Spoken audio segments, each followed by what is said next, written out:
Hi friends, सभी साथियों का एक बार फिर हमारे इस ऑनलाइन प्लेटफॉर्म पर स्वागत है। सभी को राम राम, सभी को नमस्कार। साथियों, मनोविज्ञान के कुछ इम्पोर्टेंट टॉपिक पे हमारी बात हो रही थी, जिसमें हमने बाल विकास की अवस्थाओं के बारे में हम बात कर रहे थे। तो बाल विकास की अवस्था, गर्भावस्था, उसके बाद में शेषवावस्था और उसके बाद में बाल्यावस्था। तो शेषवावस्था तक बात हमने कर ली है। आज की इस क्लास में हम बात करेंगे बाल्यावस्था। साथियों, शेषवावस्था में मैंने आपको बताया था कि शेषवावस्था जो है वो जन्म से 6 वर्ष तक होती है, जिसमें जन्म से 2 वर्ष तक शेषवावस्था और 2 से 6 वर्ष तक पूर्व बाल्यावस्था कहा जाता है। तो उसके बारे में हमने पढ़ लिया साथियों। शेषवावस्था में बच्चे का विकास सबसे अधिक होता है। बच्चा बहुत तीव्र गति से सीखता है, तीव्र गति से शरीर की वृद्धि होती है और स्कूल जाने की पूर्व अवस्था होती है। भाषा का भी ठीक ठाक विकास हो जाता है। भाषा का विकास बच्चा अपने हिसाब से करता है। तो ये कुछ महत्वपूर्ण विशेषता थी शेषावस्था की, जो हम पहले पढ़ चुके हैं। तो आज की क्लास में हम बात करेंगे बाल्यावस्था में। साथियों, आप सभी को पता है कि बाल्यावस्था जो है वो शेषावस्था के बाद में शुरू होती है। लगभग 6 से 12 वर्ष या 7 से 12 वर्ष इसे हम कह सकते हैं। तो बाल्यावस्था की पूर्व बाल्यावस्था शेषावस्था के साथ ही हमने पढ़ ली थी। तो यहाँ पे हम पढ़ेंगे बाल्यावस्था या उत्तर बाल्यावस्था। बाल्यावस्था के लिए अलग अलग साइंटिस्टों ने अलग अलग बात कही है, उस पर हम बात करेंगे। बाल्यावस्था साथियों, आप सभी को पता है काफी महत्वपूर्ण अवस्था होती है।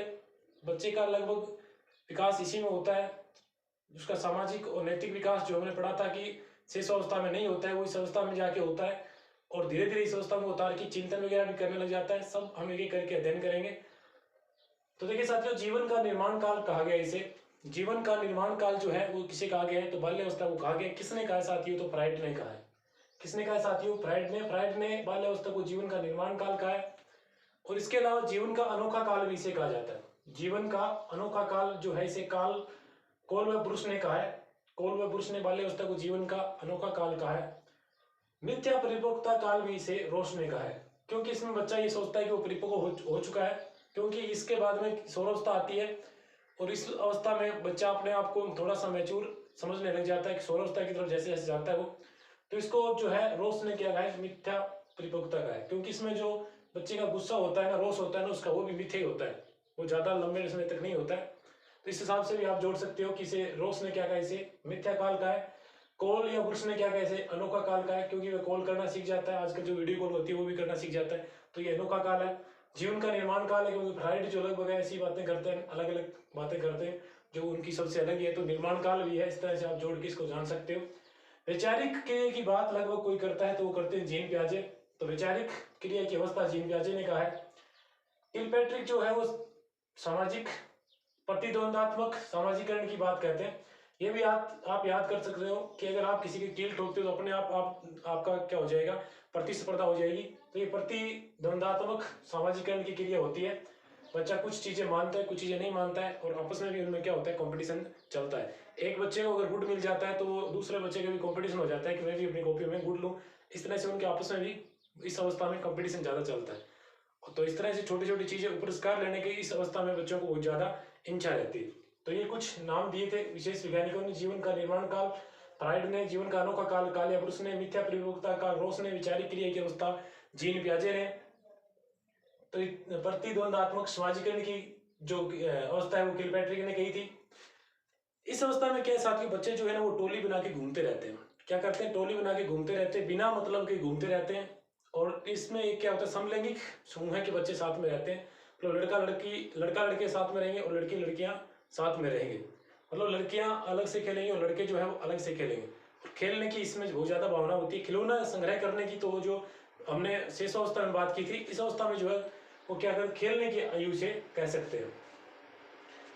तो टोली या गैंग की आयु से कह सकते हैं, क्योंकि बच्चे इसमें गैंग बना के 8-7 बच्चे साथ में रहते हैं। मतलब बच्चे जो होते हैं वो क्या रखा है? नैतिकता धीरे धीरे सीखता है। तो ये बच्चे क्या रहते हैं? गैंग बना के रहते हैं। ये क्या होते हैं? उत्पाती होते हैं ये बच्चे। इसको हम बंदर सेना जो बोलते हैं वो यही होती है, क्योंकि ये उत्पाती होते हैं। बगते बगते कोई ना कोई मतलब शरारत करते रहते हैं, शरारती हो जाते हैं इसमें आकर बच्चे जो है।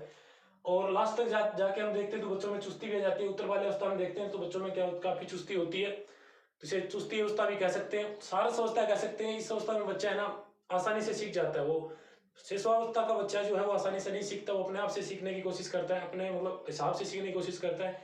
किशोरावस्था का बच्चा अपने आप से नियम बनाने की कोशिश करता है, लेकिन इसके जो बच्चे हैं वो सरल तरीके से सीख जाते हैं, इसलिए सारस की अवस्था भी इसको कहते हैं।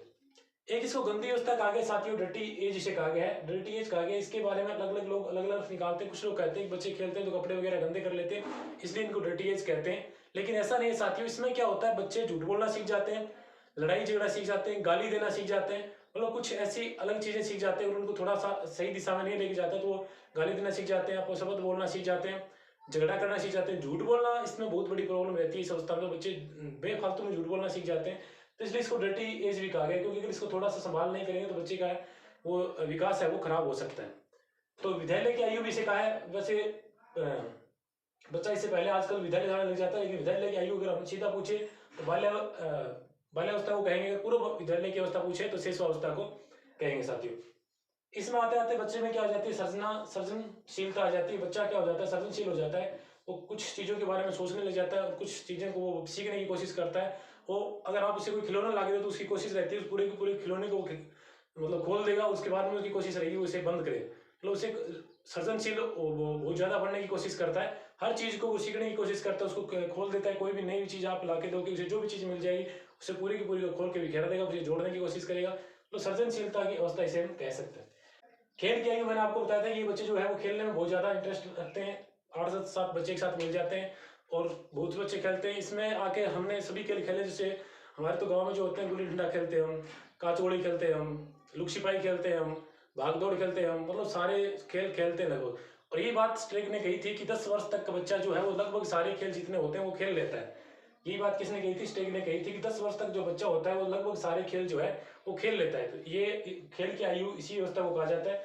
इससे सारी विशेषताओं के कारण हम इसे सुनहरी अवस्था भी कहते हैं। कई बार कुछ लोग कुछ बुक में इसे सुनहरी अवस्था भी कहते हैं, क्योंकि इसमें गोल्डन एज इसको बोला गया है, क्योंकि इसमें जो है बच्चा बहुत अच्छा बच्चा रहता है वो, और बहुत अच्छी तरह से सीखता है। हम जो कहेंगे वो कार्य वो कर देता है, ज्यादा उसमें उत्पात लास्ट में जाके बचाता है, शरारती होता है, मतलब इसलिए वो एक अलग तरह की अवस्था होती है, इसलिए को हम सुनहरी अवस्था या अनोखा काल कालपुरुष ने इसे कहा है। तो ये कुछ विशेष कथन थे साथियों जो अलग अलग साइंटिस्टों ने कहे थे, और इसमें से एक क्वेश्चन आता ही आता है।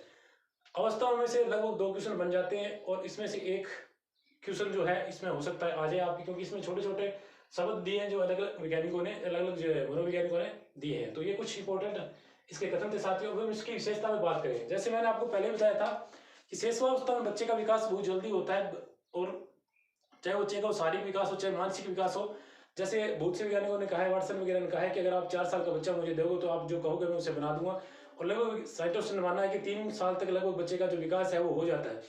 तो मतलब लगभग विकास जो शिशुअवस्था में होता है वो तीव्र होता है, और इस बाल्यावस्था में आते आते विकास क्या हो जाता है, धीरे धीरे हो जाता है। मानसिक विकास में क्या जाती है, मानसिक और शारीरिक विकास दोनों में क्या जाती है साथियों, स्थिरता आ जाती है। मानसिक और शारीरिक विकास में स्थिरता आ जाती है।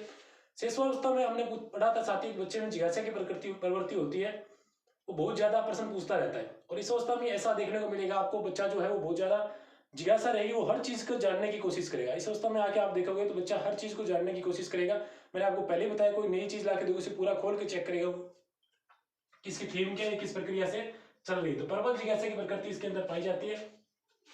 शिशुअवस्था मैंने बात की थी, बच्चा नैतिक नहीं होता है, उसे कोई चीज आप दोगे तो वापस वो आपको भी नहीं देगा, इस तरह की प्रवृत्ति उन्हें पाई जाती है। लेकिन ये बच्चे जो होते हैं धीरे धीरे सामाजिक हो जाते हैं, नैतिक हो जाते हैं। आप कोई कार्य करोगे तो ये इनमें कंपटीशन रहेगा कि पहले कौन सा करे, और समाज में ये बैठ के रहेंगे, हर ताऊ और चाचा जो भी होंगे उनसे क्या एक प्रकार से लिंक बनाने की कोशिश करेंगे, संबंध बनाने की कोशिश करेंगे, तो नैतिक और सामाजिक मूल्यों का विकास हो जाता है। एक इनमें की सबसे बड़ी प्रॉब्लम रहती है साथियों कि ये जो बच्चे होते हैं ना, ये बिना मतलब के निरुद्देश्य भटकते रहते हैं। मतलब जैसे ही घर पे आएंगे फिर घर पे कोई कुछ नहीं दिखेगा तो उसके बाद में वापस बाहर निकल जाएंगे, इधर उधर घूमते रहेंगे। टोली में मैंने आपको बताया था 4-5 बच्चे एक साथ मिल जाएंगे और टोली में घूमते रहेंगे, तो निर्दोष घूमने की इनकी प्रवृत्ति पाई जाती है।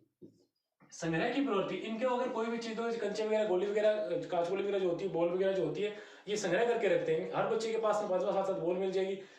कोई भी नए नए खिलौने जो लेके आते हैं वो उनके पास मिल जाएंगे। मतलब हर चीज का ये संग्रह करके रखते हैं। एक बच्चे के पास 10 पेने मिल जाएंगे, इनकी पुरानी कॉपियां आपके पास इनमें संग्रहित मिल जाएंगी। तो ये इन बच्चों की क्या होती है, संग्रह की प्रवृत्ति होती है। नैतिक गुण का विकास, नैतिक गुण का विकास जो हो जाता है, मैंने आपको पहले कहा था, नैतिकता के गुण का विकास भी इनमें हो जाता है। ये काफी इंपॉर्टेंट प्रश्न साथी होगा आपके, आज नेता बनने की इच्छा बच्चे में कब होती है, या नेतृत्व का विकास बच्चे में कब होता है, तो हम लोग सोचते हैं कि किशोरावस्था में होगा।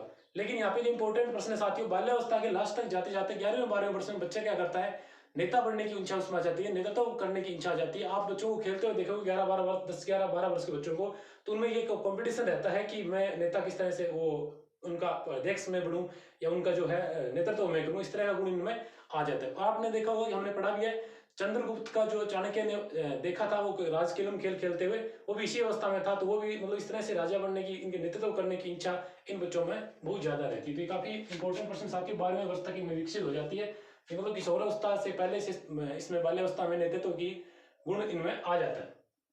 धीरे धीरे आगे विकास तो आगे होता है, लेकिन स्टार्ट यहाँ से हो जाता है साथियों। काम प्रवृत्ति की न्यूनता, फ्राइड ने जो है साथियों काम प्रवृत्ति की बात की है हर अवस्था के लिए। तो इस अवस्था में फ्राइड कहते हैं कि इनमें काम प्रवृत्ति की बहुत कम जो है प्रवृत्ति होती है, न्यूनता होती है, ये बच्चे काम प्रवृत्ति के प्रति ध्यान इनका कम होता है। नेक्स्ट अगर हम बात करें समलैंगिक मित्रता, इनमें जो मित्रता होगी वो मैंने आपको पहले बताया, लड़कों की मित्रता लड़कों से ही होगी, लड़कियों की मित्रता लड़कियों से ही होगी, और आपस में अलग अलग खेलेंगे, पास पास नहीं खेलेंगे, दूर दूर खेलने की इनकी प्रवृत्ति होगी। और आगे आपको बताइए किशोरावस्था है, उसमें तो ये विषम लैंगिकों के प्रति मित्रता हो जाती है। तो समलैंगिक मित्रता इनमें देखने को मिलती है।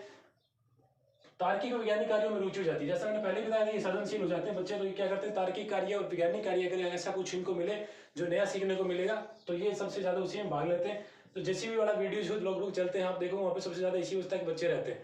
कोई भी कार्य नया कहीं पे हो रहा हो, कहीं पे पाइप दाबी जा रही हो, कहीं पे कुछ नया बन रहा हो, या कहीं पे जेसीबी आ गई हो, कहीं पे ट्रैक्टरों का कोई गेम हो रहा हो, ऐसा कुछ अलग चीज हो रहा हो जो तार्किक हो, कुछ वैज्ञानिक चीजें सीखने को मिल रही हो, तो ये बच्चे वहाँ पे सबसे ज्यादा मिलेंगे। तो ये बाल्यावस्था की सबसे अच्छी विशेषता है। इसके बाद में यथार्थवादी दृष्टिकोण होता है इनका, ये मूर्त चिंतन करते हैं, लगभग मूर्त चिंतन करते हैं, लास्ट में जाते जाते तो इनका हो जाता है मूर्त चिंतन भी करने जाते हैं, अतार्किक चिंतन भी इसमें धीरे धीरे विकसित हो जाता है। लेकिन सबसे पहले क्या करते हैं, यथार्थवादी होते हैं, जो चीज इनके सामने होती है उसी के बारे में सोचते हैं, और मूर्त चीजों के बारे में ही सोचते हैं, मतलब काल्पनिक जगत में ये थोड़े कम रहते हैं। शेषावस्था में देखा था बच्चा काल्पनिक जगत में ज्यादा विश्वास करता है, लेकिन ये काल्पनिक जगत में कम विश्वास करते हैं, कल्पना को धीरे धीरे समझने लग जाते हैं।